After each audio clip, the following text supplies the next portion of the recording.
بسم اللہ الرحمن الرحیم۔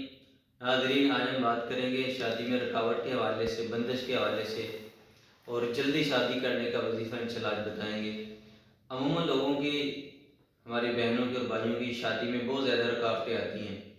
اس وجہ سے وہ بڑے پریشان ہوتے ہیں کہ عمر بڑھ رہی ہے لیکن کوئی اچھا مناسب رشتہ نہیں مل رہا۔ تو بعض اوقات یہ بندش کی وجہ سے، جادو کی وجہ سے اور جنات کی وجہ سے بھی اس طرح کی رکاوٹیں آتی رہتی ہیں۔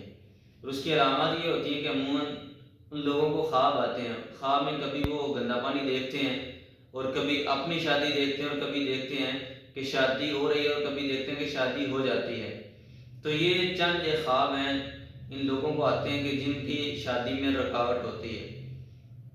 اور اسی طرح شیطان جن کے ساتھ مسلط ہوتا ہے ان کی شادی میں بھی رکاوٹیں ڈالتا ہے۔ جب کوئی رشتہ دیکھنے والا گھر میں آتا ہے تو اس وقت ان کے جسم پر درد ہوتی ہے اور بوجھل پن ہوتا ہے، تو شیطان جن یہ وسوسہ ڈالتا ہے کہ دیکھو اس گھر میں تمہیں سکون نہیں ہے، تمہاری بیٹی کو کیسے سکون ہوگا۔ پھر اسی طرح اس بچی یا بچے کی شکل دوسرے کو بدصورت کر کے دکھاتا ہے۔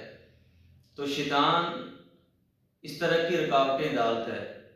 تو سب سے پہلے چاہیے تو یہ کہ نماز کی پابندی کریں، 5 ٹائم صبح شام کے اذکار کریں، اور عشاء کی نماز کے بعد اس وظیفے کو کریں۔ انشاءاللہ شادی کی جو بندش ہے، چاہے وہ جنات کی وجہ سے ہے یا جادو کی وجہ سے ہے یا قدرتی ہے، آپ اس وظیفے کو کریں گے تو انشاءاللہ اللہ کے فضل سے ہر بندش ٹوٹ جائے گی، ہر رکاوٹ ٹوٹ جائے گی، اور اللہ سبحانہ و تعالیٰ کوئی اچھا اور مناسب رشتہ دیں گے۔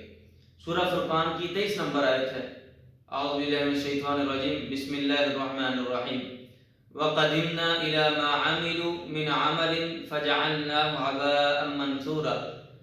اس وظیفے کو، اس آیت کو عشاء کی نماز کے بعد اور سونے سے پہلے 363 مرتبہ پڑھیں۔